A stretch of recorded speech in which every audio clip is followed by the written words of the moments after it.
I don't ever slow up, no I don't take shit. I got no love for the fakeness. If you wanna play tough and wanna hate this, I'll always show up. I don't ever slow up, no I don't take shit.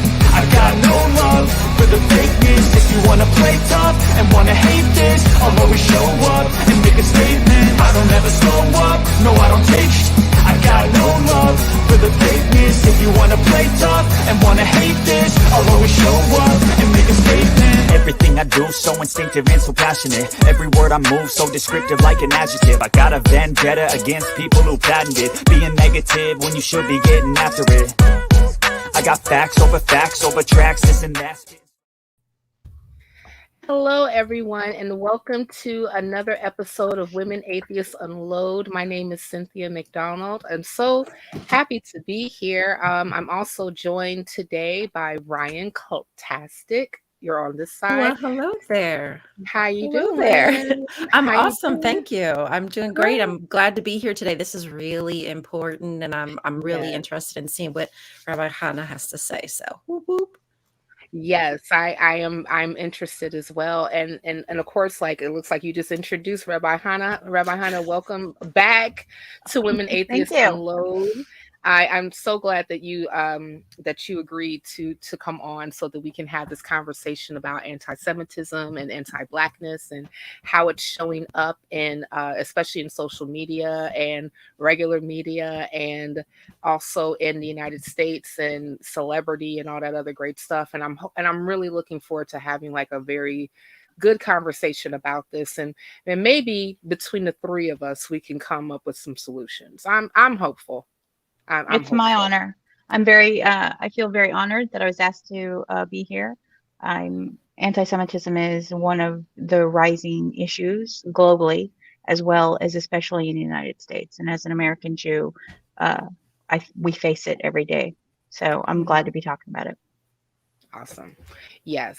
So I wanted to really have this conversation because there have been some happenings as of late with a few different celebrities saying some things, doing some things, and receiving like some backlash because of it.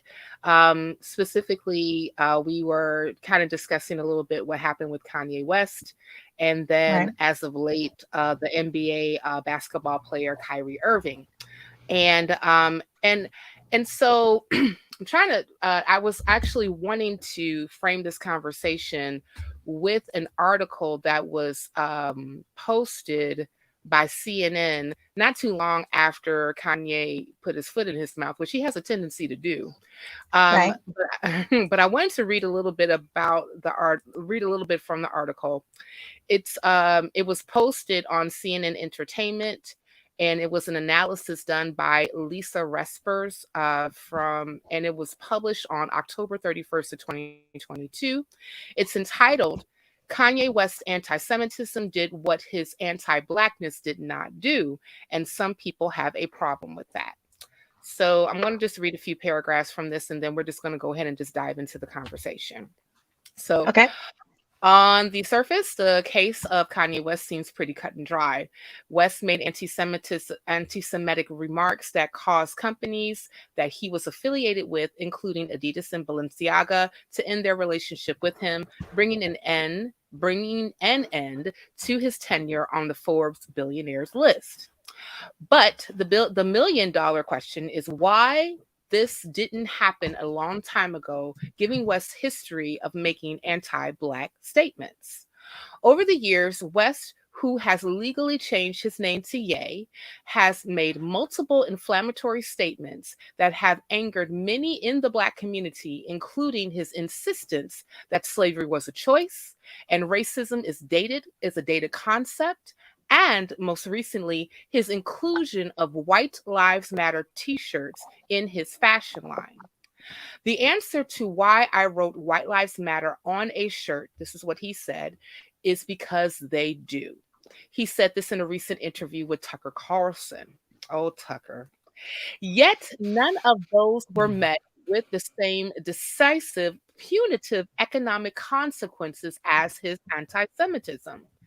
I think it's fair. It's a fair assessment to say Kanye's punishment is a part and parcel of him making anti-Jewish remarks, and people care little to nothing about making anti-Black remarks. I believe her name is Ilya Davis, director of freshman and seniors academic success at Morehouse College in Atlanta, told CNN. Oftentimes, Black suffering is overlooked or minimized in culture. Others have observed the same. It seemed to take West offending the Jewish community before his empire, which includes music, fashion, and tennis shoes, began to crumble. Journalist Ernest Owens recently tweeted, "Fact. Before Kanye West was the face of anti-Semitism, he was one of hip hop's faces of misogyny, anti-Blackness, Trumpism, and slavery denial.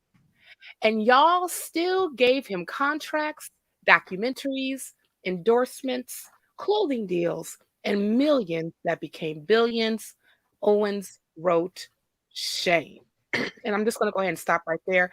I'm going to also make sure that that particular article is available in the show notes. Matter of fact, I'm going to ask the producer of our little soiree if you would. Oops, a little extra back out accidentally. Well, that really is telling, though, what she said, that people were immediately kind of canceling him, pulling his monetary, and she's back. I was just kind of agreeing with what you said. It was true. Everybody kind of pulled their support immediately with his anti-Semitic remarks, but he's been problematic and said some really terrible anti-Black things for years. But now I'm going to pass that back off to you. Thank you. You know what? I'm so sorry, guys. Like, I've done it pressed the wrong button all the time. I was trying to get to the. I knew what happened immediately. I was like, oh, been there, done that. I was like, wait a minute, what happened? Yeah, I apologize about that, everybody. You know, I don't get much sleep at night. I have a 1-year-old. What can I say? But anywho, but yeah, so yes, I would definitely will ask, like, you know, once we get a chance, like, would people take a look at that article? And I found it quite interesting. And this is something that I had a major problem with, you know, concerning Kanye West specifically. I mean, like I said, to be honest with you, this dude should have been canceled a long time ago. And it really was like, I watched the TMZ show when he was speaking with two of the pundits, when he was talking specifically about chattel slavery in America. And then, you know, and then he said, "It sounds like to me that was a choice." I was like, houseway. It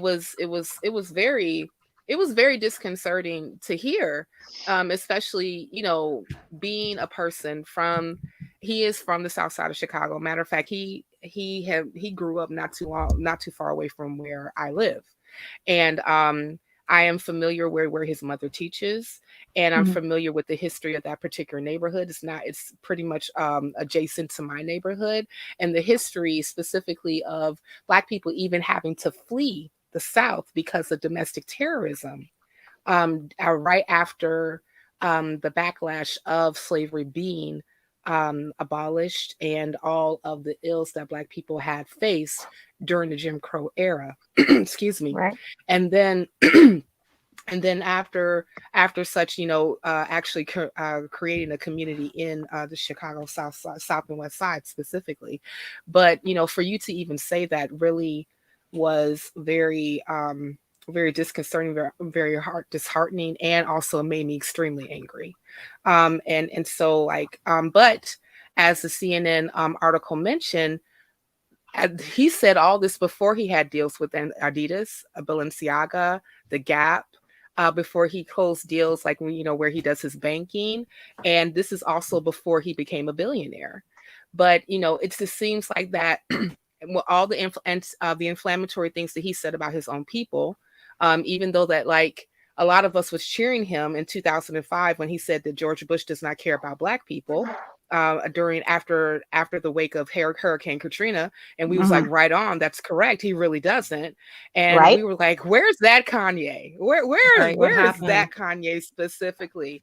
And come to find out afterwards, he said during some type of interview that he was misdiagnosed with a mental disorder, and by a Jewish doctor, and was given prescription drugs, but he never took them because he was misdiagnosed, and never said how he knew that he was misdiagnosed, never said that he went to another doctor so that he can get a second opinion, which I'm all in favor of getting second opinions, third opinions. Like when you see doctors don't always get it right.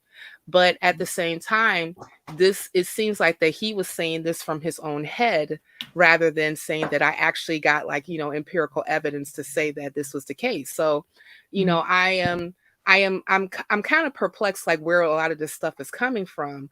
But my issue specifically with him, and also with like some of the backlash that has come, is that this is not backlash that is actually seen oftentimes when people may say things that are anti-Black, but we get swift justice when things are saying, specifically here in the United States, when things are saying that was anti-Semitic. Not to say Well, that I'm they going to should disagree say with that. you.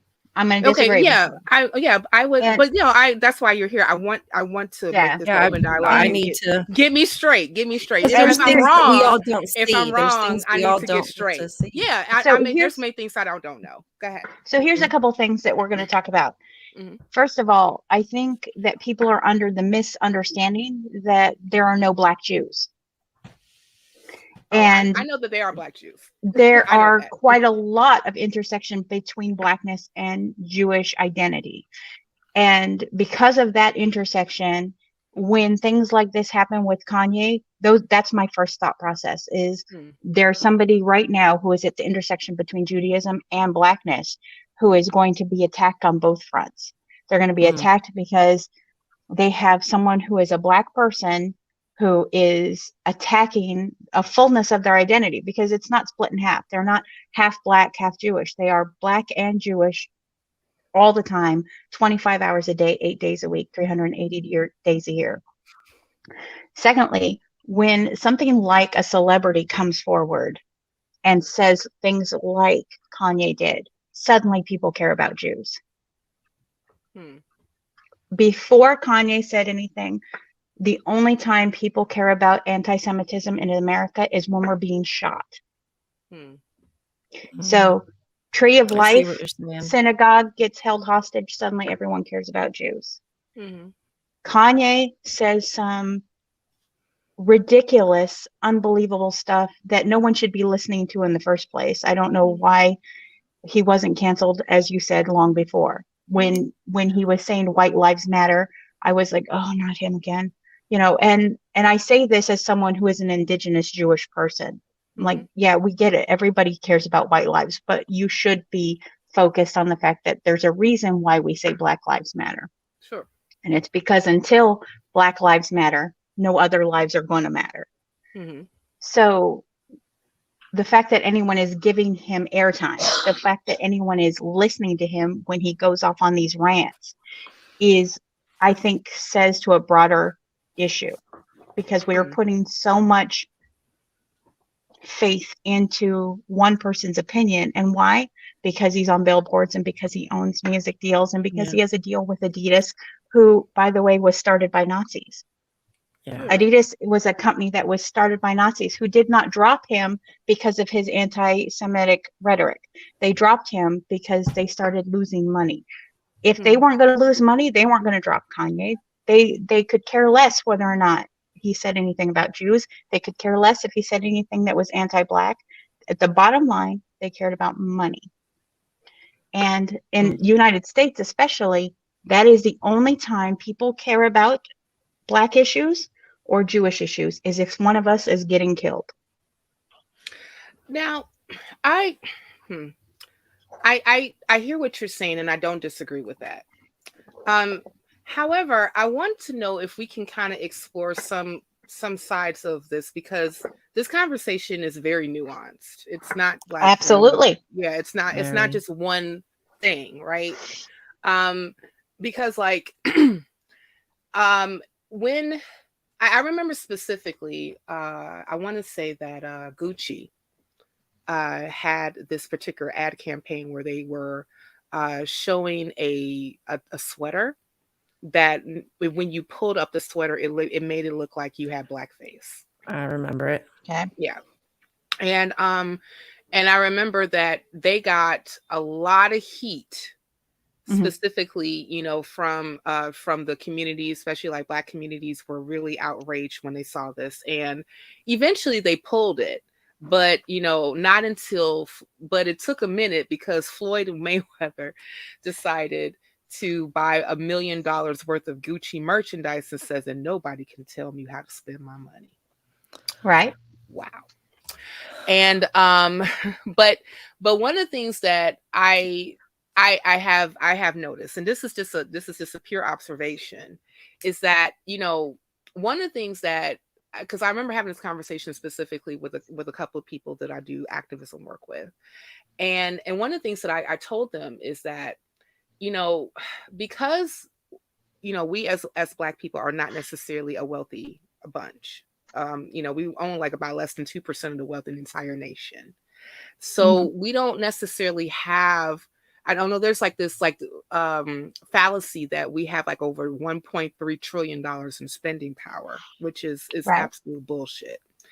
And so like when it comes to like some of the things that we are able to do, you know, to thwart anti-Blackness, especially when it comes to like power in the bucks, is not going to be as heard because we're not owners, right? We're not like, you know, big owners. And like a lot of times, even when we have like some people who may be in that millionaire billionaire class, you know, they're very much so complicit, you know, with like white supremacist companies, CEOs, Right. etc., you know, in order for them to stay in that particular area. So when it comes to even like sometimes like calling out anti-Blackness and then making it hurt, you know, in a way that it's going to like affect a person's wealth, it's going to be, it's not going to be something that's going to happen on the macro level. Now, you know, specifically, I forgot the person's name. I should have had it written down, that made the phone calls to Balenciaga, Adidas, and like where a lot of places where Kanye West was banking and was telling them that you need to pull contracts. You know, not necessarily Adidas. It took a minute for them to even say boo, because I agree with you on that. But, you know, it was, but like, you know, it got to the point where like when you had an influential person to say that this person did this wrong thing and they need to be stopped, they were able to do it because they have this wealth status. But I can't necessarily like think of like one person per se like this in the Black community that has that type of power. So, you know, Okay. I want to explore that specifically, like as it comes Happily in. to. Yeah. So yeah. Go ahead. conversely, let's talk about the same thing. The Jewish community has experienced the same thing. The Gap put out a sweatshirt that looked like the clothing that was worn by Holocaust survivors during the Shoah. And it took a great deal of time to get them removed from the shelves and removed from their website.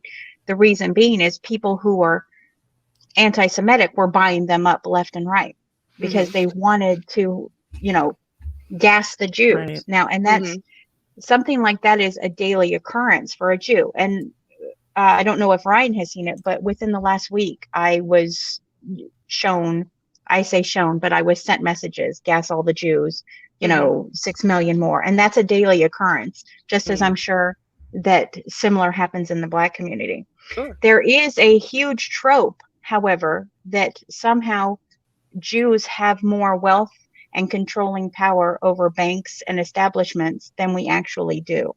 The reason that comes about is because before the 1930s, 40s, Jews were not allowed to bank with non-Jewish institutions. We would try to go in and establish bank accounts, and the minute that those institutions found out that we were Jewish, our Mhm. Jewish names, the way we Right. look, because let's be honest, people believe that Jews look a certain way.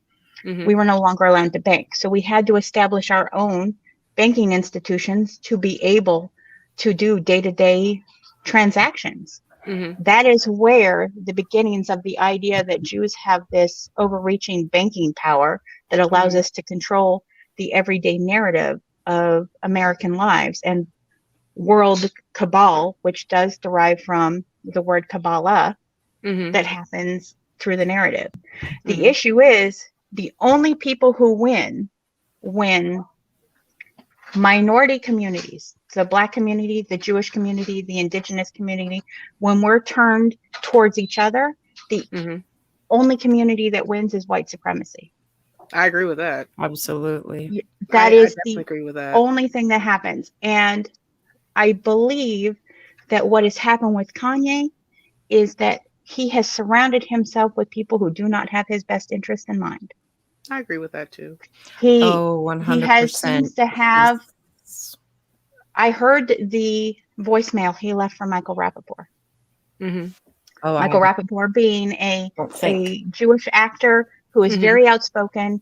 He is very Yeah, I know. outspoken about his Jewish identity. He is very Mhm. outspoken about his political stances. And I heard the voicemail he left for him, Mhm. threatening his, if I ever see you in Chicago, and I'm going to come for you specifically. And I heard at the beginning of that someone telling Kanye, "You're now on his voicemail. Go ahead."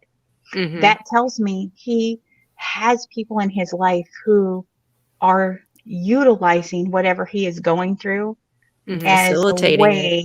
way, facilitating a way to harm multiple communities, Mhm. because then we're having these conversations when we should be able to continue fighting white supremacy and bringing down what the issue is. You're Mhm. not wrong. Unfortunately, that's not what ends up happening. We end up having these conversations which are very nuanced, and they end Mhm. up being like, who is in the middle of oppression Olympics? Who Yeah. has more oppression? Is it Jews? Is it Black people? Is it indigenous people?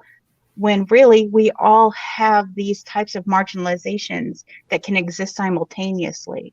Mhm. And we kind of get focused in the minutia rather than turning our attention and our power towards. And I will Mhm. be one of the first people, and I understand that Jews are not going to like me for this, and it is what it is. Mhm. There is plenty of anti-Blackness that occurs within the Jewish community. Sure. To say otherwise would be disingenuous and a lie. Sure. Just as there is plenty of anti-Semitism that happens within the Black community. Mhm. And the reason that started had nothing to do with our two communities. It had everything to do with white communities going, what happens if those two communities come together? We can't have that.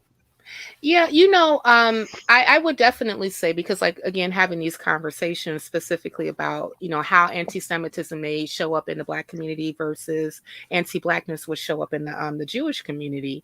It seems like at the behest mostly as a catalyst of white supremacy. I don't know if Absolutely. I don't know if any of you all got a chance to read Ta-Nehisi Coates' 2014 essay that he wrote for The Atlantic for the case of reparations. One of the things that he talked about specifically was the contract buying or the contract leasing that was happening on the west side of Chicago. At that particular time, this was like during the 40s and the 50s, redlining was in full effect, and banks were not lending to Black people because it was pretty much illegal. Like, they would literally draw red lines around neighborhoods and say, don't lend here. And a lot of times those happen to be enclaves where Black people lived. Now, some of different companies or individuals who had homes, who could buy homes, or what have you, they took advantage of that. And they were actually saying that, okay, well, you can lease to buy, right? So, like, you pay Mm-hmm. amount a month, basically, buy here, pay here type stuff. And a lot of times that if you missed a payment, Mm-hmm. or like, and you could even be like an hour late or a day late, it didn't matter, you can get evicted and you had no particular tenants' rights when it came to that. It wasn't until like some of the different residents got together and actually started to bring suits against these different individuals that they were able to get some type of reciprocity, but not a lot. Right. Excuse me. I do apologize about my voice.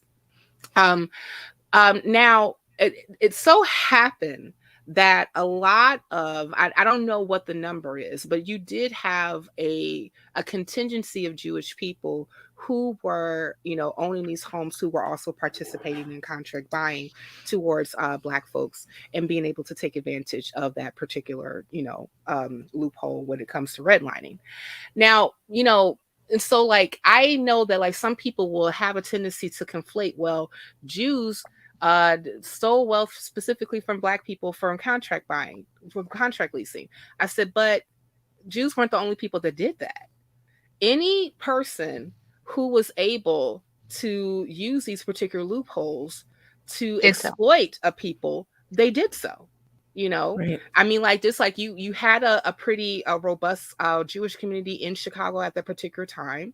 And so a lot of them had their neighborhoods and their own homes. So they contract leased to Black people. If they had the ability to be able to do that in order for them to enrich themselves, that's what they did. But depending on where you went, you could have had any type of person, no matter who they were, as long as they were able to exploit that particular policy that came from the federal government on down. That's what they did. It's even to effect, like, I would hear that the commonality of, well, Jews own slaves. I said, so did white people, and you even had a handful of Black people that owned slaves. Yes, too. they did. Yeah, they did. So, and I mean, and it's not to say, and I don't want to necessarily glance over any of this history or what have you, because it's important. But at the same time, I do have a big issue with conflation. I don't like the whole thing about demonizing an entire group of people because of the bad behavior of individuals. I don't. Well, and go ahead.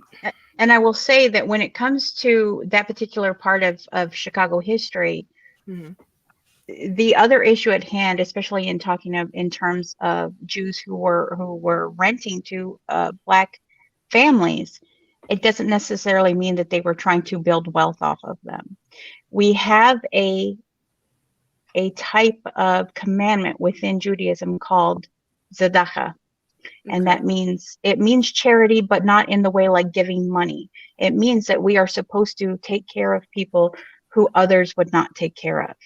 So there is a great deal to be said that a lot of Jewish families at that time were renting to Black families because they knew otherwise these Black families would not get fair places to housing. And so even though these Jewish families would be sometimes ostracized for doing it, they would do it at any rate, because it is what we were commanded to do, especially if they were religious Jews. Now, I'm not saying every Jew did this out of the kindness of their heart and was like, hey, the commandment. I'm absolutely sure there were some who were just like, well, this is going to be a loophole to allow us to be landlords. But I also don't want to disregard the idea that a lot of ways that Jews do things, we do without saying it out loud, because that is part of our tzedakah. So a good example of this, and I hate to use this as an example, but it's a prevalent one. Pink is Jewish. I'm sure that's pretty well known that Pink is Jewish. So tzedakah states. Yes, I did not know. Well, there you go. Yes, she's born and raised Jew. A level of tzedakah says that we are supposed to give money, but we don't know where the money goes to, and the recipient has no idea where it came from. Because then we're actually giving it in a way that is for Torah. We are not doing it for our own self-aggrandization. She gave $20 million away without knowing where it went, and the people did not know where it came from. Unfortunately, a private detective kind of dug in and was like, oh, well, and then released the information of where this money came from and who sent it, which then lowered for Pink her tzedakah and frustrated the Jewish community. This is sort of how those tropes get started, that we are skinflints and we're cheap and we don't give money away because we don't talk about it. We don't Mhm. say, well, I just gave $50 million to a charity, so clearly, Mhm. but in saying that, we do it in silent, but then it also is almost like a double-edged sword. If we do it Mm. in silent, then we're seen as cheap. Mhm.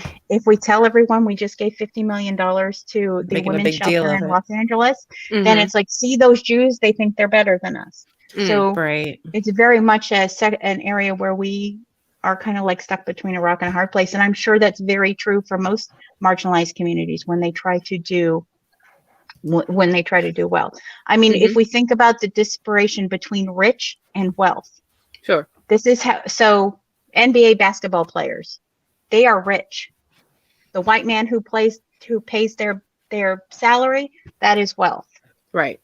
That is a completely different thing. And we expect to see these basketball players or anybody who is in a marginalized community out in their communities doing good to prove that Mhm. they are one of the good ones. They're a model minority. Sure. But we're not expecting the same out of the rich white man who pays their salary. Mhm. And so it lands on marginalized communities to do all of the good works in Mhm. public. Otherwise, we're not living up to the expectations that white supremacy has placed on marginalized communities. Yeah, I personally have an issue specifically with that, about these particular expectations, specifically of Black celebrities, when it comes to if they made it, for them to get back to their community. Now, I think that any person should be of you know a help to their community. But I don't think that the expectation for them to lift the entire community on their one shoulder should be expected. Um, Absolutely. I agree with you. because because they can't, right? I mean, yes, there's going to be a difference of being rich versus being wealthy. Wealth is when you are able to pass that particular, seed on to next generation. Mm-hmm. I think specifically of what is his name? He played in the early 2000s. He was an NBA player, Iverson. Okay. Iverson. And Mm-hmm. he and I mean like I remember like people had to specifically because like he was blowing through money like left and right. And like some people who had his best interest put a lot of his money in a trust that he couldn't touch until he was in his 30s because they were very much so concerned that he was going to piss all his money away. Mm-hmm. And a lot of times that happens, like if you were a person who grew up impoverished and if you didn't necessarily have of course, like this doesn't happen to everybody as soon as they get money. That's, I don't necessarily want to Right. perpetuate that trope either. But you're going to have some people who are just not going to be great stewards over their money. It Right. happens, and it doesn't, and that can happen to any person, no matter what community that they come from. Right. So this is something that particularly happened to them to the point where he was making millions of dollars, but by the time that he stopped playing and became just like a regular citizen, that wasn't the case, right? Right. So I think that's something that any person should be mindful of, is being able to pass on wealth to the next generation. Like you can have like a great income, but incomes do not equivocate to wealth. That is completely the truth. Yes. Yeah, you can. So Well, so we got that out the way. when But we go ahead. look at somebody like Colin Kaepernick, who Mhm. was my favorite player in the NFL because I was a 49ers fan. I say was because once they fired him, I stopped. I boycotted the NFL and I refused to watch football Good since. on you. Good on you. I actually was with a lot of I other haven't clergy watched them members who since did the either. same thing. We took a vow as like 400, 500 clergy members said that, we're not going to be watching the NFL until they rectify the situation. They haven't. Mhm. I haven't watched it since. Mm. But if we look at somebody like Colin Kaepernick, who during his kneeling and everything he was doing for a good cause, he had every justified reason Mhm. to do it, as much as Tim Tebow did to kneel down and pray. So does Colin Kaepernick to kneel down and say, please pay attention to my people and the Right. suffering of my people. Mhm. The response was, well, what are you doing for your people? That was the Right. automatic response he got. And it doesn't matter that he was working for his communities, that he was trying to build his communities. All that mattered was that how dare this Black man come up and say pay attention to us. Mhm. And I feel like that happens a lot in marginalized communities. Anytime somebody in a marginalized community says, could you pay attention to us? It's like, how dare you remind us that you're marginalized and that we have, as white people, have marginalized you. You know, we have to, I'm going to shift a little while because I am indigenous. Not only am I Jew, but I am Wajaji. I'm Osage Native Indigenous. Mm. And right now we're fighting against ICWA. And we're being told that we're being too loud. What's the problem? Why don't you want white people raising indigenous children? Okay, well, for a myriad of reasons, we don't want white people raising indigenous children. But the louder marginalized people get about our communities, the louder white supremacy wants to fight back and say, know your place. Get back in your place where we're comfortable. We don't want you to come into the box where we don't want to experience discomfort. Mm-hmm. And I feel like what happens is we are now in a place, a time in 2022 where we have so many layered identities. I'm an indigenous woman who also happens to be gay, happens to be a Jew, you know, happens to be trans. That's part of my identity. All of those things exist at once. And part of that existence means that I am marginalized on different levels, but all of them are equally important. And white supremacy wants to tell me to pick one. Pick one of these things that you're going to be passionate about, and then don't be too loud about it. And unfortunately, being a person who's clergy and a rabbi, that tends to be the forefront of what I end up fighting for is Jews, but specifically Jews of color, because I am a Jew of color. And I see the way that people of color are treated within Jewish communities by other Jews. If I am aware that in certain spaces, I pass for a white person. My very good friend, Shachina, she is a Black Jewish woman. If she and I went into spaces together, I'm well aware that Jews would probably look at her before they look at me as to why are we there. Right. And that happens within my own community, you know, and then conversely, I have been in Black communities who tell me that we cannot be Jewish because all Jewish people are supposed to be Black people. And trying to explain that in the diaspora, Jews come in every size, shape, and color, sometimes gets met with, no, that's not how it goes. And there's a lot of, you know, back and forth. I think that's a great segue because I wanted to discuss Kyrie Irving and his retweet. Oh, before we do that, shout out to Dan D for your $20 super chat. Thank you so much. We appreciate it. Do we have to dance for that? I mean, like, I'm not Oz. I don't have like a button that I can press so that every 2 seconds that we can say flashing shot, lights, right, and all that other stuff. But you know, but thank you so much for super chat. Can you put it back up again? I do want to read what it says. I'm not a good steward over my money. You take care of it. We sure will here at Skeptic Haven. Don't you worry about that. Well, I'll be honest, if it came to me, I would just buy more yarn. I mean, that. Who said we are good stewards? No, I mean, but the people, but our overlords at Skeptic Haven would know exactly what to do with your $20. Thank you again so much for your super chat. We appreciate it very much. So going back to the conversation, like you talked about like the whole notion, and I believe that even Kanye said this too. That's like, you know, Black people are Jewish. And yes, absolutely. There are, like, and I agree with them. They're absolutely Black Jews. I know quite a bit of them. They're in my congregation. I love them to death. Yeah, there are Black Jews. Yes, they are. And not all of them are converts. I would like to also put that out there. There are a lot of people who believe that all Black Jews have converted. One of my best friends, Anika, her family built the first synagogue in Jamaica in the 1910s. She is from a long line of Black Jews. She is not a convert, but more often than not, she gets asked a lot just based on her Blackness if she is a convert. So let's dispel that. Just because you see a Black Jew does not mean they have converted. We're going to unpack that in a minute. I mean, I'm happy to. Yeah, we're going to unpack that in a minute.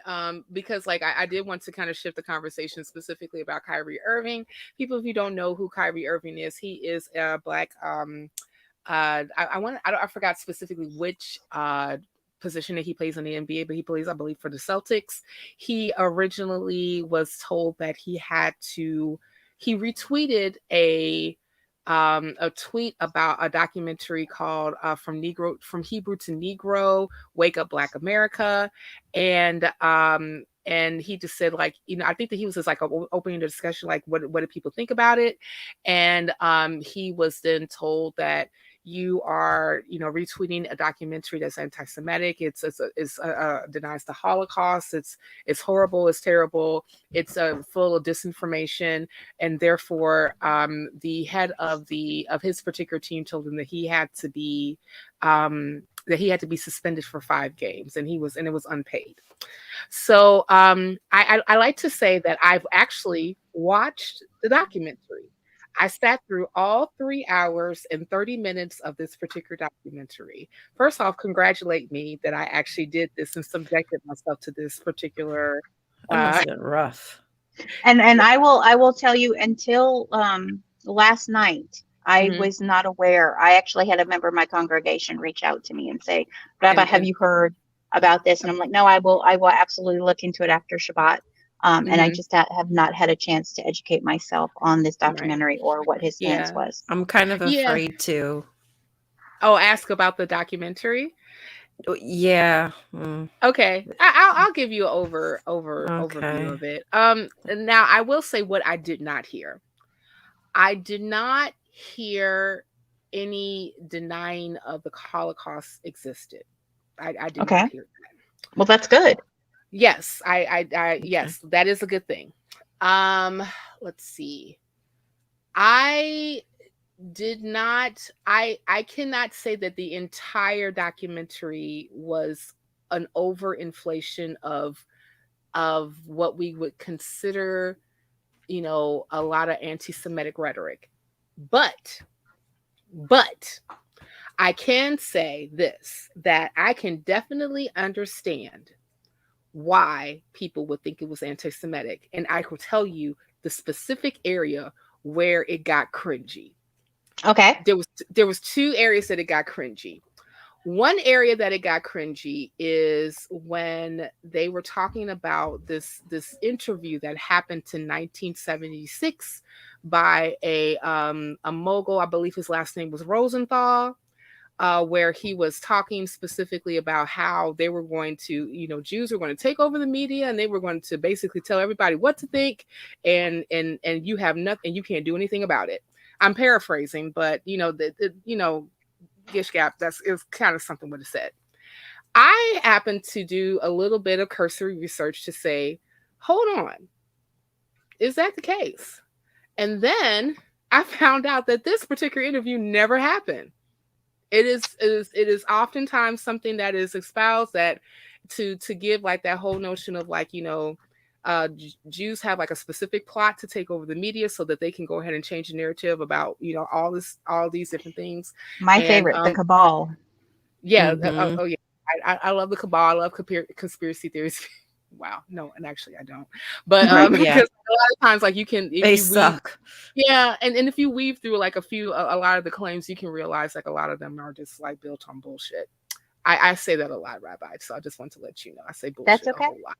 Cool. Well, so when I'm in my own personal life, I curse like a sailor. So you're great. Fine. Well, I'm glad that we're in good company. You are in good company. So yeah, I found out that's not something that happened. Right. A lot of times the narrator, and I believe that he was also the person that wrote the documentary based on a lot of the research that he did. And there was a lot of information that he threw out at the person, but he said a lot. It was believed that such and such said this, or it was believed that such and such did that. Right. That is what we call is cover your ass. Yes. Yes. And it's also they're making sure they would not get sued for libel or slander. Right. But it's also a fallacy because, like, you can't say that I believe if somebody said something and calls that as evidence. It's not. That's Right. Right. circumstantial. And I found that throughout the documentary, there was a lot of circumstantial evidence that was actually presented to say unequivocally that any person that possesses a certain amount of melanin, depending if they were from Africa, to to African Americans who are here, to the Pacific Islanders, and so on and so forth, they are the true children of Israel. I got a problem Well, with that. I got a and I problem can with tell that. But go you, ahead. I can tell you where it comes from. I can tell you where it Please. comes from. So what happens is we have 12 tribes of Israel. And what happens is there is a belief that the tribe of Dan were a black community. Mhm. And that it is the tribe of Dan that line went on to become modern Jews. Now, the truth is all tribes that come from Isaac are Jews, from Levites to Judah to, Benjamin. All of us are Jews. But it has been said over and over and over that, it was really the tribe of Dan. And because of that, we have had this emergence of Black Hebrew Israelites who have now taken claim that they are the true Jews, and anyone who is Black are going to be the true Jews. Now, I have no issue whatsoever with there being Jews of every color. It would be disingenuous as an indigenous person to say, no, only certain types of people can be Jews. When we break this down even further, we have to also understand that there was a time where Jews were kicked out of Spain. That's my people. I am a Sephardic Jew. So my people were kicked out of Spain in the 1400s and went either to Greece, they went to Middle East, they came over to South America, which is where my line is from. And then we also have what we call Ashkenazi, which really just means German Jew, comes from Eastern Europe. I'm very familiar with Ashkenazi Jews. Yeah. Most people are. They believe that the idea of Judaism is Sarah Silverman and Mandy Patinkin.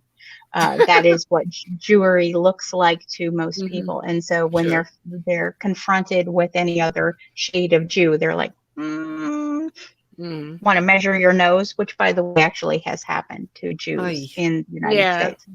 Thank you, Ryan, for saying oi, but go ahead. So what has happened is this narrative has been passed down until now we're in modern times, and there are offshoots of people who believe that only Black people can be Jews because they came from the tribe of Dan, and only the tribe of Dan has survived. Now, we can show empirically that that's not true, that we can trace back Judaism a couple thousand years. We can show that there is a long thread of Jews that from everywhere, and we're welcoming to everyone. I say that, let me just say this. I say that knowing full well that there are sects of Jews that are not welcoming to everyone. And there are a sect of Jews, the Assyrian Jews, who do not allow for conversion. You have to be born within that they don't accept the diaspora, et cetera, et cetera. Our law, however, our halakhat, says we are supposed to be welcoming to everyone. But just like anything, it is going to be up to individual people. Would I welcome any Jew who comes up to me and says, I'm a Jew? Absolutely. Because the law tells me, you tell me you're a Jew, that's the end of the conversation. You're a Jew, I'm a Jew. You Jew? I Jew. Mazel. But I will not be disingenuous and try to sell the idea that all Jews are me. They are not. You are going to find, and I have noticed, especially in places like New York, there is a lot of butting of heads between like Hasidic communities and the Black Hebrew Israelites over who are the true Jews. And ultimately, no one wins that. No one wins those arguments. We have Chabad saying, no, we're Jews, you're not Jews. We have Black Hebrew Israelites who are saying, you're not real Jews, we are. And at the end of the day, just like everything else in marginalized communities, no one wins this. The only one who wins this are the white people sitting on the side going, ha, they're not seeing everything we're doing. And then these things like with Kanye or even Marjorie Taylor Greene get pushed out. You know, the idea she puts on the internet that we have a space laser. Yeah. And every time I hear about the space laser, my first thought goes to, if you truly believe that Jews control the world, we control the narrative, we control the media, we control the banks, we control the money. Pardon my Hebrew, but why would you want to piss us off? Mm. Maybe If that's it's something you really a believe, facial laser. Maybe it's not like a real, maybe it's like you a know what? skincare laser. You know, when that came out, when that came to the surface that Marjorie Taylor Greene was so anti-Semitic, it was not surprising. But, you know, the No, space laser unfortunately. thing, I was like, wow, this is, I mean, and of course, among Jews, we of course made fun of it. We made patches that says, you know, Space Laser Command, and we would make jokes about, are you on the list? Well, you're a rabbi, so are you higher on the list than other people? No, I have to wait in line just like everybody else. Mm. But the bottom line is, it's the same thing as when I hear that people believe any marginalized group are secretly behind. The gay agenda is secretly Yeah. behind things that are going on. Right. Black right. Lives Matter is secretly like a terrorist organization. And I'm like, how Yeah. could you say that an organization that's sole purpose is to promote the health, the longevity, and the lives of Black people? How can you then say that that's a terrorist organization? Well, I would say Black Lives Matter. It's not a terrorist organization. I will say that I don't think the so people either. who, It's a yeah, movement. yeah. I mean, like, I separate the movement from the heads of it, who, you know, did Right. some really shitty People things with are money. fallible. Yeah, I People mean, aren't people, right? infallible. And I think that, you know, and I'm really glad that we're having this conversation, because I'm learning a lot talking to you too, Rabbi. So I do appreciate that. Yes, The from same both for of you. me as Thank well. you. Yeah, I do appreciate that. But I think that, like, you know, it kind of goes back to some of the things that I was just saying before with a lot of, you know, these conflations, right? Like, you know, we have a Exactly. tendency to like herd a lot of people into this one particular narrative because somebody says something funky. Like, even like you would have like this whole thing about Black people maybe coming to get Jews or whatever, which that will never happen, because it never I don't has think so. happened. It never has happened, because Kanye said this, right? Or Kyrie Irving, you know, retweeted a documentary that's full of holes about about Black Hebrew Israelites and how we are the real Israelites. And, you know, I mean, like, my whole thing is like, at the surface, when you look at Judaism, this is a religion, just like We're an Christianity is a ethno religion. religion. Yeah, We are and not ethno. like Well, Christianity. no, Right. what I'm saying is this, like, you know, this, I mean, like, the way that it started was, it was a belief system, right? And it actually, No. you know, got, well, okay, so like when you were thinking about, like, you know, Judaism in of itself, like when it Yes. started, like, it, you know, is it not a Right. belief, like, you know, in Yahweh, Elohim, Elion? Please go No. ahead. Right. Well, educate Judaism me. has Judaism has never been just a religion. We are Okay. an ethno religion culture. The reason Okay. is that one could be, and this has been the same for generation upon generation since the beginning of what you would consider Israelites, Hebrews, etc. One could be a Jewish person without actually Hmm. believing in God. And you Sure. would still, so with Christianity, in order to be a Christian, you have to believe that Christ is your Messiah, that Right. there is a Messiah. With Judaism, that is not the same. We are a culture, we are an ethnicity, and then Hmm. we are a religion. Okay. So, So okay. we have never been just one. No, and I wasn't trying to say that Judaism in of itself is just one thing. Again, remember, this is the nuanced conversation, and Right. I definitely also understand that, you know, religion in of itself can definitely be imbued in persons' cultures. I mean, like, Right. I was in Texas about a couple of weeks ago. And I was in Houston, then in San Antonio, and then I was in Austin. When I was in Houston, I did a speech for the Houston Oasis talking about social and economic justice in the Black community through reparations. And, you know, one of the things that I discussed was how Christianity and being Black are like simpatico. Like, a Mm-hmm. lot of times, if you are saying that you are a Black atheist, like I am, you're not really Black, because Oh, that's Christianity in of unfortunate. its, yeah, and but it's not the first time I've heard this. But like, Well, and it has been told to me to my face. Like, how can you, by Black Hebrew Israelites, by the way, like, you I'm can't sorry. necessarily. Yeah.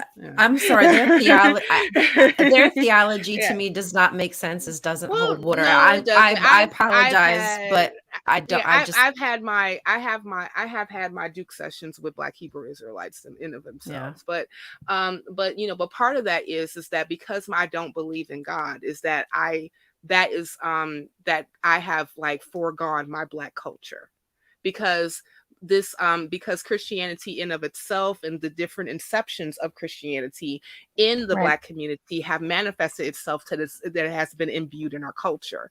And even when you look at the definition of culture and what that could entail, religion is definitely part of that. So like, I wasn't, and please, I don't please don't think that I was just trying to dismiss Oh no. Judaism as like it's just a belief system. I was Well, saying no, and like, this was more for yeah, the people who are more watching sure, than just you and Ryan. It's to make got sure that there's a clarification for those who are so gotcha. participating in the conversation. Gotcha. I mean, because I have a lot of friends who are actually secular Jews. They would Yeah, still there is a consider lot. themselves the I Jews. know There's a lot of atheist them. rabbis. Yeah, yeah. I know a Yeah. couple of them, and I know like a couple atheist Jews and people who would still like observe some of the holidays that are within Judaism, because they still consider that self part of their culture. So I knew that specifically, but the point that I was really trying to make is Mhm. that when we see like these different ways and inceptions of like how all this stuff manifests itself, it's a lot of times it's at the behest of how people are practicing their belief systems and how they're seeing Right. their belief systems, and then therefore they're going to say or do what they are going to say and do because of their belief systems. Now, Right. you're going to have, and as you mentioned, like you do have like a sect of of a Jewish people who happen to be Black, or even inviting in Black, and you have some that are not. I remember I was reading an article as of late that there was a mayor specifically in Israel that was trying to encourage people who were not of Israel to leave the country. Hmm. Yes. Yeah, that's real. I mean, I'm not saying Right. that his opinion is a popular one, but Oh it's no, one it that was he not. has. It Yeah, was, yes, but it was not a yeah, popular one right. because we have the right of return in Israel. It was he was looked on with disdain for his Mm-hmm, opinions. mm-hmm. Good. Very good. As we should. As he should. Yeah. No, that's because I thought that opinion was very shitty. But I also recognize that that was him. You understand Right. what I'm saying? That was him that said that, not necessarily the narrative of all Jews, because obviously we already know that this is not a monolith community. And just like Black people Exactly. are right, Black people are not a monolith Exactly. either. I Like mean, nobody no community in of itself is a monolith. So with that being said, and and I'm real, and again, like gain a lot of this particular education. What can we do with what we know? What can we do to really try to put like a lot of this stuff to bed and really focus our efforts on, I don't want to say who the real enemy is, but where we really should No, I'm be. fine with that. White supremacy is the real enemy, and how do we Yes, it do that? is. Okay, I'm great, completely cool. fine with that. We're Yeah, no, I'm here. completely We are fine with here. that. We Yeah, I'm are completely here. fine with that. that is the ultimate enemy. That is who we Yeah. are fighting and who is trying to continuously disseminate bad information out to everybody. Oh So yeah, totally. I mean, like, no, white supremacy is a scourge all over the earth, and the mhm. moment that white supremacy is destroyed, the better off humanity will be. And Absolutely. and I stake I stake my Ford Explorer on I'm that. right there with But you. right. But like, so okay, we know this, right? And we know that there has been like different people from on this particular side that said these things and did these particular things, but it's not helping us as a human collective. it's not really getting us forward to the things that we need to be focused on. I mean, Right. I'm with you, Rabbi. Actually, I stopped messing with the NFL and the NBA a long time Oh ago. yeah, yeah. Yeah. I did too. And I'll watch and I hockey and I watch baseball. Those are my two. I was a big Cubs fan, and I was so happy when they won the World Series back in 2016. I I did a was whole too. dance. I mean, I'm not I a Cubs fan, but I was Yeah. very happy for them. Yeah, I did a dance. I went to Wrigley. It was great. But and then like the owner was like with Trump and said some really stupid things. And then all of a sudden, like, now I gotta hate baseball too. Damn. I personally have an issue with sports. I feel like they're distraction to like really Oh, what it the is a things that we need to focus distraction. on. Yeah, That's I have a exactly what they are. yeah, so I really don't watch. I used to be a big sports, watcher, but not anymore. And especially I can't mess with the NFL and the NBA. But like my main issues is that I feel that the NFL and the NBA specifically are exploitators of Black men. I will agree with you completely. Yeah. I've always They thought that I they agree. were the exploiters. They exploit the labor and the lives. Let's be honest. It's not just the Mhm. labor, but it's their physicality. By the Yep. time that Black men come out of the NBA, by the time they come out of the NFL, their bodies have been broken down for the entertainment of others. Concussed. It is literally Exactly. the modern day equivalency of gladiatorship. Exactly. Bread and circus. If we're being completely honest with ourselves, that's really Oh what it is. yeah. We have just changed the way we watch gladiator sports. And it was Exactly. used back then as a distraction, and I Yep. believe that it is It also was. used today as a And distraction. I say So that There you while go. also admitting that I am an absolute Dodger fan because of my father of blessed memory. how dare And you? I bleed Yeah. blue. Yeah. I mean, So, like, for a long time I was a Cubs fan. It was all Daddy's fault. Thanks, Dad. yeah, it's definitely my father's fault. My Yeah. Abba got me, Yeah. from a young age, and I'm an only child. So, Oh, he was like, yeah. listen, girl or not, we're going to be watching baseball. You're going to learn hockey. Let's do this. Well, that's something that we have in common real quick, and then we can go on. I'm not an only child, but I am the last child. And he thought that I was going to be a boy because the nurse at the hospital told him I was, because I'm a lot bigger than what, normal kids come out to be. Oh, And then, and so he was like, well, you know what? We're just going to kind of indoctrinate you in the sports realms of different things. You're going to watch these things with me, and you're going to like it. Take that, Cynthia. But going back to what I was saying previously. Well, yeah. Where do we go from here? From my perspective as a Jewish person, and let me say that I think what ends up happening, and I can only speak for the Jewish community, because as I tell people a lot of the time, I will never know what it's like to walk through the world as a Black person. Never. There's not going to be a day in my life I can listen. I can try to understand. I can try to empathize, but that's as far as it's ever going to get for me. I will never understand what it's like to be a Black person, especially in America. The same can be said, though, for Black non-Jews. They will never understand what it is going to be like to be a Jewish person in America. They can empathize, they can listen, but that's it. Now, from the Jewish perspective, I will say that I have seen Jews who will say things like, we walked with Martin Luther King during the civil rights. We stood up for, as if that meant that's it. That's where the struggle ended. We did our part. Why aren't you being nice to us? Now, I wholly and fully disagree with that. And I will say that with my entire body. You cannot say, especially as a Jew who is called to justice, we are led by Zedek, Zirdaf. Justice, you shall pursue. There is no justice in America when Black men are being shot and no one gives utter living.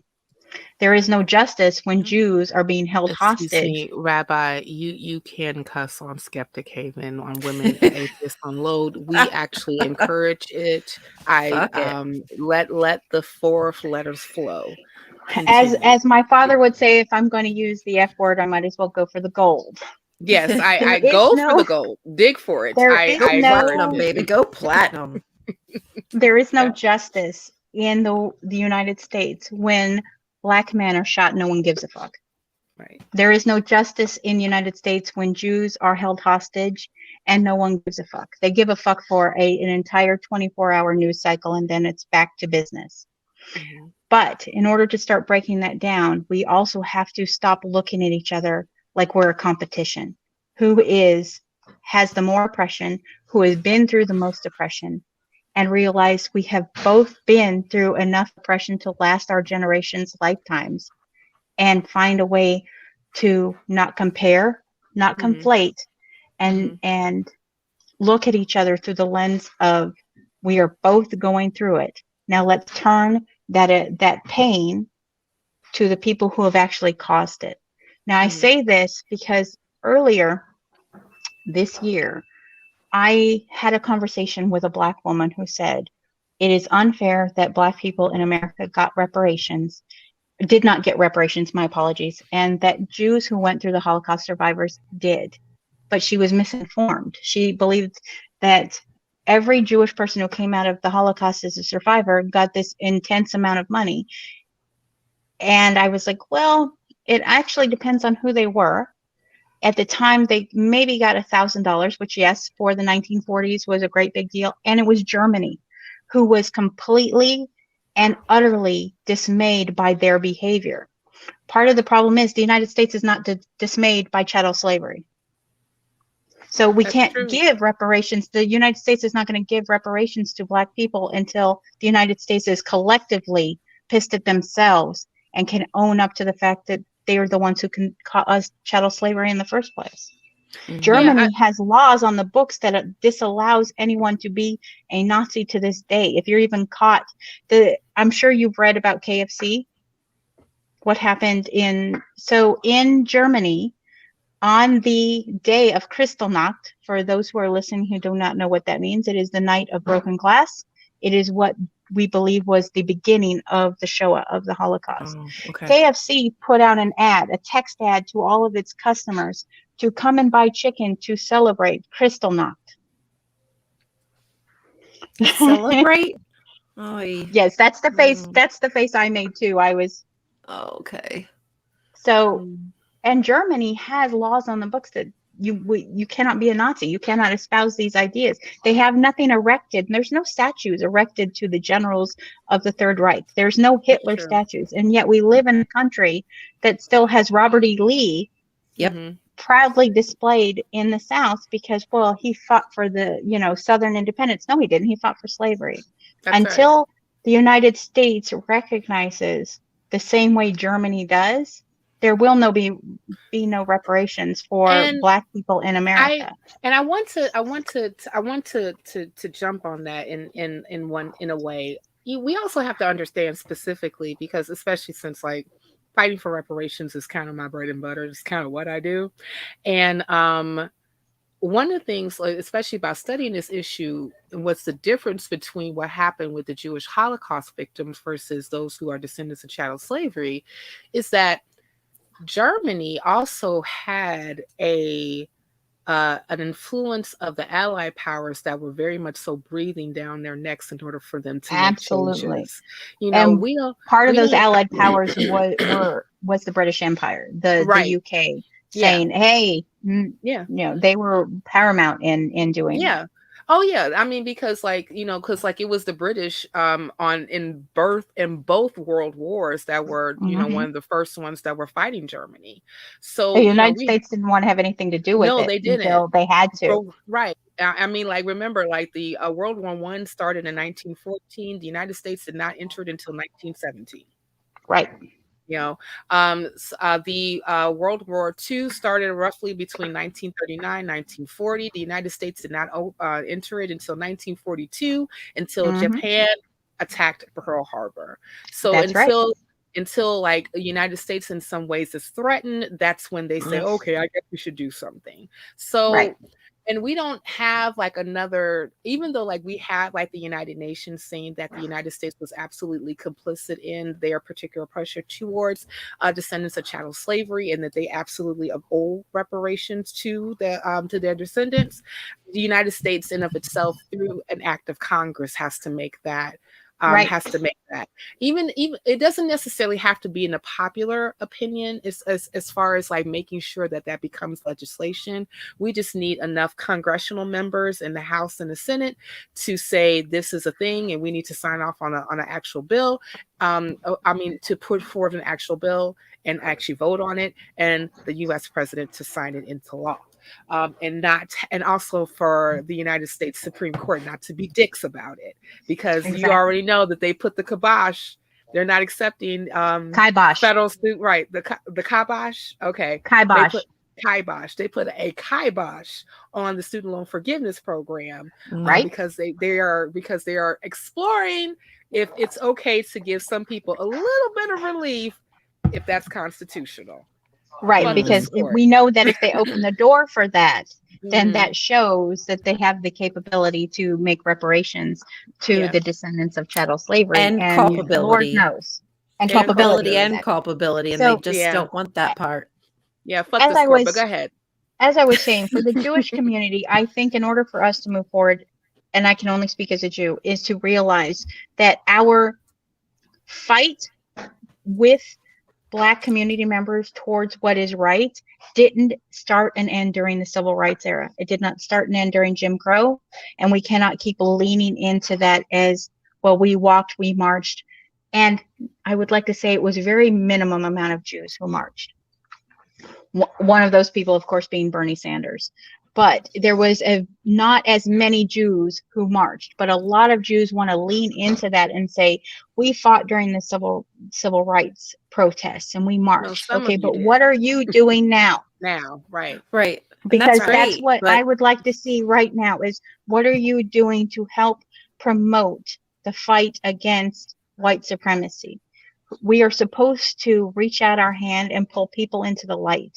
As Mhm. Jews, we are told we are supposed to be a light unto the nations, and we are to be a kingdom of priests. We are supposed to be the bar that other people set their standard to.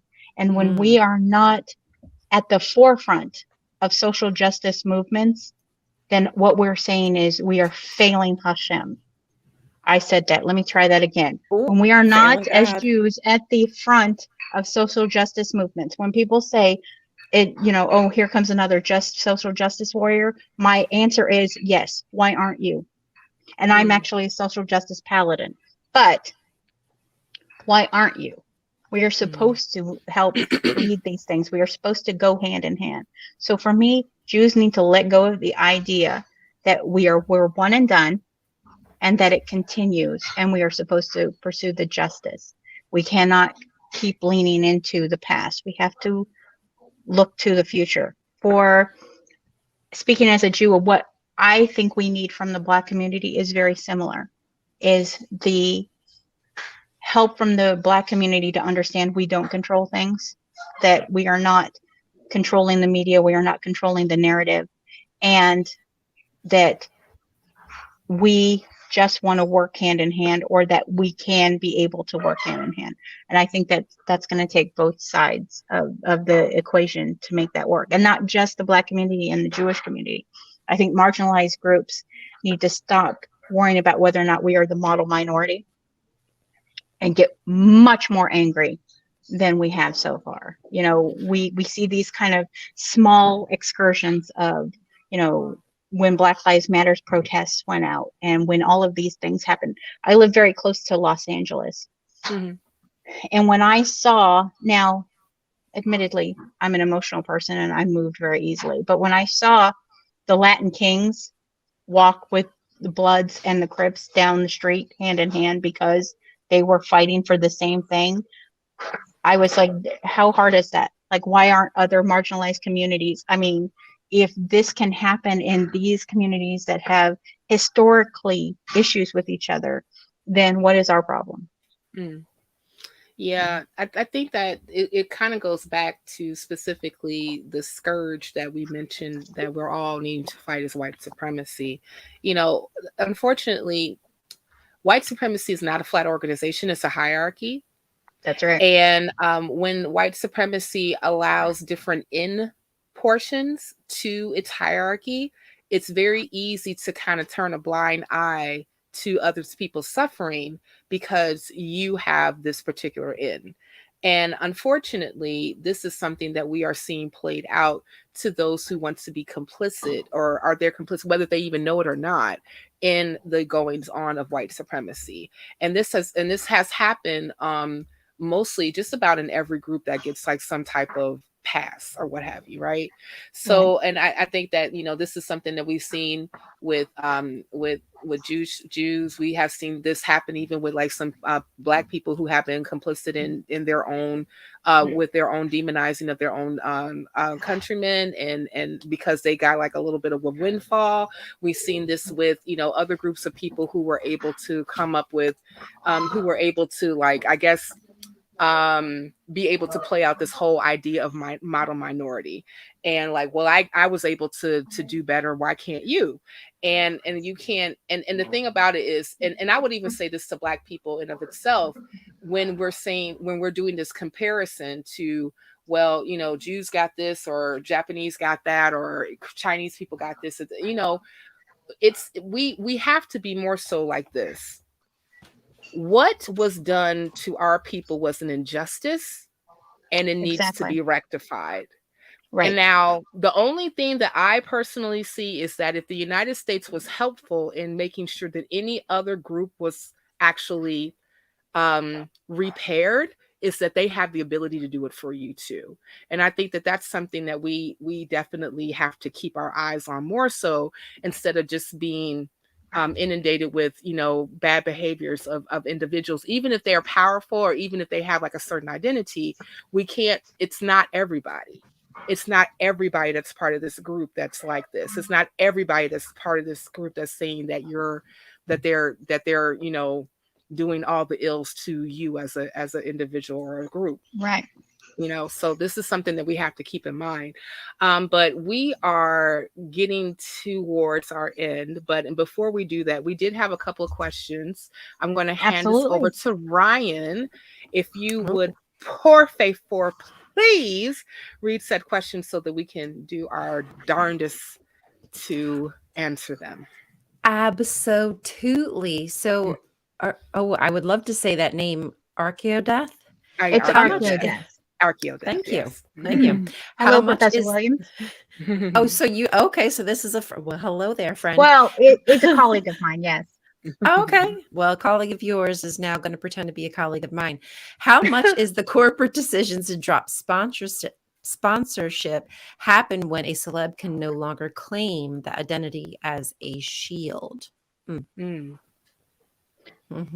interesting question. That's a very interesting question. I wish I had an answer. So what I would say is, I think what happens, like with Adidas didn't care about the identity that came with what Kanye was pushing back upon. They cared about their bottom line, and that bottom line was money. And when the money started to disappear, that's what they cared about. Kanye could have been saying against other Black people. He could have said something about other Jewish people. He could have been saying about any marginalized community, and corporate decisions would not be based on those marginalized identities. They would be based on where we spend our dollar, because that is it. That's the thing. If you want to hit a company, you take away their dollar line, you take away their bottom line. That's when they'll start listening. Mm-hmm. Well, you have to understand that we are living in a capitalistic society, and as I believe that the OJ said it, some people need to have it. Oh yeah, that mean, lean green, almighty dollar. That's the thing. That's the truth. That's the they ain't prophelied. They were saying something that was quite true. So there you go. What were you going to say, Ryan? I was, I just love that you guys brought up Colin Kaepernick, and how, like, what is sad to me is that there wasn't more backlash. Like, the money didn't come, like the money didn't start to affect the NFL. It seems like there was a good bit of people who did, kind of boycott or don't pay much attention to the NFL anymore, but there wasn't that surrounding, hurrah from and the they crowd paid lip people service. let's be honest. The It's owner yeah, of, it's the Dallas Cowboys, when he came out on the field with all of his players and took a knee, that was the most, again, pardon my Hebrew, fucking awful display I have ever seen. I was like, oh, why are that's you doing Hebrew. this? Let me This write is that the down. whitest thing I have ever seen in my life. And I mean, I'm 46, so that's got to tell you something. Because that would It have was been a great way despicable. for us to be able to show our support and to be able to make some kind of change, but that was really No. disappointing, It in my and opinion. also you got to understand another thing that ended up happening too is that, the NFL knew that they were starting to get like some really bad press over what happened with Colin Kaepernick. So they called in Jay-Z to do a deal where he can bring more Right. entertainers in to play for the halftime. Like I believe like at the Super Bowl one year he brought in Jennifer Lopez. Another year I think that he brought in like some other black entertainers. Like there was like a whole Oh yeah, a couple of ode years to ago hip they had hop. Snoop. Yeah, They had Snoop and everybody, Mary J. Snoop and Blige, Mary J. and, Blige, and it everybody was up in there. a whole like ode to hip hop, throughout the Hmm. ages, and Trying to say, no, we like black people. See, yeah. See, it's okay, right? And even like Jay-Z famously says, so now that we've done all this, we're done kneeling, right? This just came out of his mouth. So like, yeah, he said that. I was like, So like I said, yes, but Yeah, we're still. I see, said we can't stop doing certain things because certain things that's been happening to us as a group of people have not stopped. I it's mean, not a like one when and done you again. have the University of Michigan that said that the sixth leading cause of death towards black men are police encounters. well, I mean, we have the same type. We have the same Bad. type of rhetoric within the Jewish community. I mean, Mhm. you have Kanye. We have Ben Shapiro. Yeah, I'm sorry about that. Me too. Yeah. Yeah, We don't want them either. yeah, we, and unfortunately I have gone head to head with Ben Shapiro on a couple occasions. Have And you? again, Oh, pardon my Hebrew, and this is more of a no, that's fuck inappropriate. I him. will not say what I've said to him. Fuck. Again, he Oh, heard it why the one time. not, Rabbi He Chana? heard Come it the on, I one mean, time. Rabbi Hana. I'm sorry, Rabbi Hana. Come on now. Why? Come I on.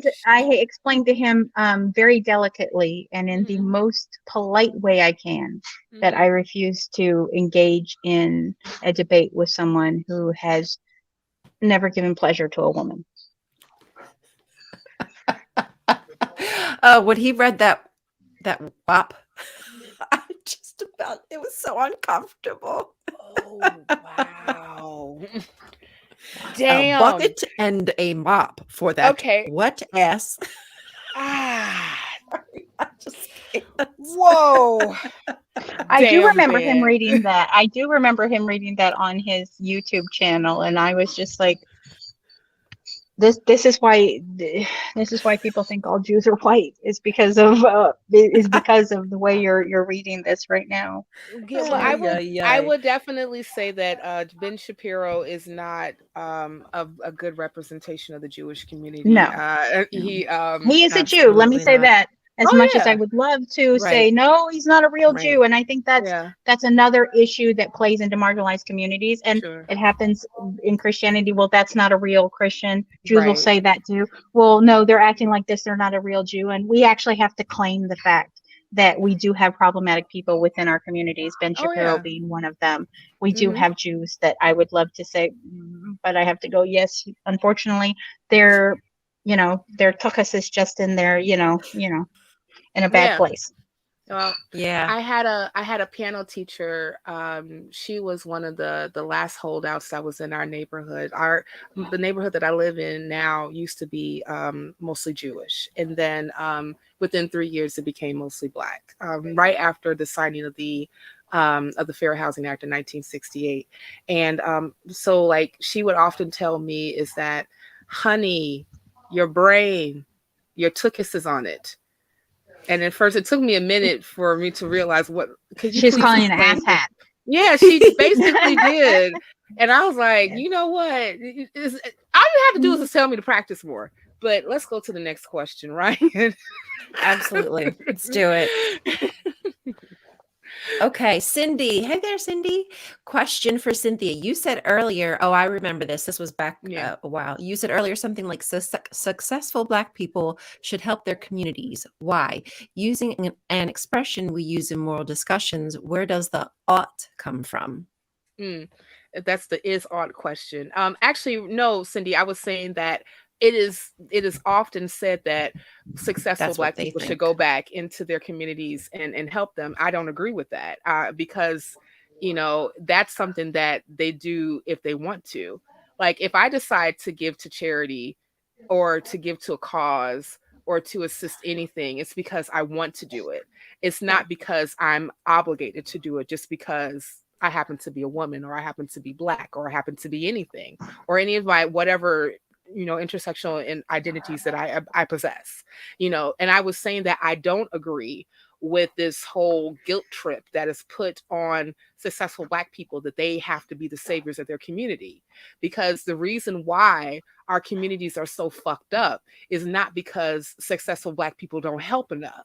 It's because of different policies that have happened over hundreds of years that have disenfranchised us as a people. So since it was those particular policies that caused the disenfranchisement, it's going to be policies that's going to fix it. So yeah, no, I don't agree with that they should do that. If they Good want to help, question. great. If they don't, they don't. Thank you, Cindy. Thanks, Cindy, for the question. Appreciate that. Okay. Well, I think that we are getting towards our finals. So I would final thoughts. Yes, thank you, producer. That must be a new thing that we're doing now. I that is thank you. This is the time that we are giving our final thoughts. And Rabbi Chana, again, I want to thank you again for coming on and having this conversation with us. I think it was Thank pretty you. good. I learned a lot. And It's my I'm honor. hoping that it, thank you. And I'm hoping that we can continue the conversation because I really think that is needed in order for us to actually move forward. But I would love for you to, just give like your final thoughts. And also, can you please tell people if they want to learn or know more about you, where you can be found? Of course. So my biggest concern is making sure that marginalized communities turn their face towards the real issue, which is white supremacy, and understanding that Absolutely. at the end of the day, that infighting and the oppression Olympics and the conflating of our separate identities and the conflating of how much trauma that we have gone through and trying to compare them rather than understand that we can grow from them together and go at what needs to be taken care of is the way forward for all marginalized communities. And I think that my final thoughts are white supremacy banks on the idea that we're not going to do that. Yeah. And as long as we continue not to do that, we're going to continue to spin our wheels and be in the same place we have been for the last 100, 200 years in this country. So if you want to find me, my name is Rabbi Chana Johnson. You can find me on TikTok. I am that rebel rabbi. You can also find me on Instagram and Twitter under the same handle. And always, if anyone would like to email me, my email is rabbichanajohnson@gmail.com. I am very opinionated on TikTok. So if you want to learn about Judaism Yes. with a huge side of love and snark, that's exactly where you can find me. Thank you. You'll love her. You'll love it. Go subscribe. Thank you. Thank you very much. Yes, go subscribe to Rabbi Chana's channel. And I also want to say this too. I think that especially like when we're talking about conflation, there is going to be a difference in issues depending on the group of people that we're talking about. And some of our issues are going to be strictly because of us. And I mean, not because of us, but they are of us. And there's going to be some issues that are going to intersect. And I think that, I definitely agree with Rabbi Chana when it comes to we have to be a people that recognizes that the ills that have happened all over the world is because of white supremacy. And white supremacy has been an operating force that has caused a lot of damage for centuries. And as I always encourage anybody, and especially white people, is that we did not build the system, so we can't tear it down, but you can. And Oh man. thank you. And Ryan, your final thoughts, because I know that you were more so kind of holding space for us, but But I'm so glad, honestly, just first before I give my final thoughts, thank you so much for holding that space for me, because I kind of feel like I'm in between in this little la la land. If people who don't know, maybe in the audience, I'm just deconstructing. There's a lot of nuances that I am still realizing. And it's not sometimes till I have an opinion that I realize, like, oh, maybe that is not a good opinion, because I read comments in maybe Rabbi Chana's videos or somebody else's. And I'm like, oh, well, that was really like a bad opinion that I had, like, right off the bat. But I'm willing to kind of grow now that I'm outside of that high control religion thought process. And unfortunately, going to school and having this disillusion of almost kind of like what y'all were saying with this one and done. It was kind of like in my little small worldview that, like, oh, okay, well, slavery is abolished. Everything's good now. And that is absolutely simply not the case. And white supremacy is just at the door.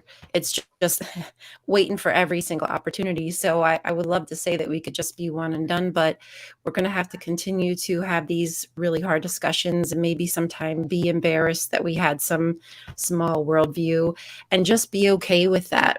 And have grace for people when they do maybe have like a shitty opinion, like I might have had for like several years of my life. Just know that, like, I'm attempting to get there, but I kind of need some help. So hopefully together, by doing shows like this, we can start to dismantle anti-Semitism. So thank you again. And I'm really glad I got to be here today. And thank you to everybody in the audience too. Love you. Yes, we thank you, everybody, on this. Yes, we want to disseminate and dismantle anti-Semitism. We want to disseminate anti-Blackness. We want to just completely dismantle anti-LGBTQ rhetoric, anti-trans rhetoric, just anti-hate. We want to destroy hate, because hate is not well-being.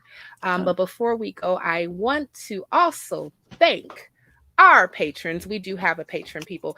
Make sure also that you like this video, subscribe to our Skeptic Haven channel. Also make sure you share the video, get all those particular things out so that we can actually grow the channel, so that we can have more nuanced conversations like this. And we also, and if you want to become a patron, you definitely can do that. If we want to go ahead and put up the link real quick of our patron, so if people want to become that, they can. Please, Mr. Producer or Mrs. Producer, whomever is pushing the buttons, can we get that up? Or if we can't get that up, thank you to all our producers. We love you all so much for doing everything in the background. Yes, we love our crew. We love our producers and everybody who really makes us look really good. If we don't necessarily have that, thank you. You can always become a patron at www.patreon.com/skeptichaven. And to our patrons, we also want to thank Michael Wiseman, Kathy Cotton, Cindy Plaza, Deborah Grace, Sunny Shell, Aaron Coalson, and Phil Calderone. And again, we want to thank Rabbi Chana Johnson for coming to have this conversation. It's my pleasure. Sure guys, it was a pleasure having you here, and make sure you guys go and subscribe to her channel on the Tiki-Taki. I have yet to traverse over there because I have a 1-year-old. I just like to also say that every time that I forget to do anything, he's always my blame. That's the reason. And also, thank you, Ryan, for holding space for us, for co-hosting, for being wonderful. Absolutely. As always. And thank you, everyone in the audience, people who actually attended, participated in the chat, asked questions, who are sharing, and who even will watch this later. Thank you for doing that. And as we all say, have a happy Saturday. You all have a great evening. Bye-bye. Shabbat shalom, bitches. I don't ever slow up, no, I don't take shit. I got no love show up. I don't ever slow up, no I don't take sh**. I got no love for the fakeness. If you wanna play tough and wanna hate this, I'll always show up and make a statement. I don't ever slow up, no I don't take sh**.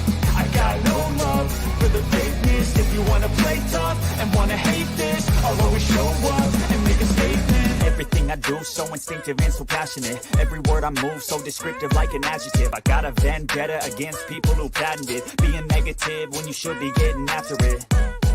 I got facts over tracks, this and that, spitting slow, spitting fast. I could roast, I could gas, think I'm okay at last, but I don't know if that can erase all the past. And the pettiness, a reflection of the emptiness, hilarious. You think you're worth my time, you're delirious, mysterious, because you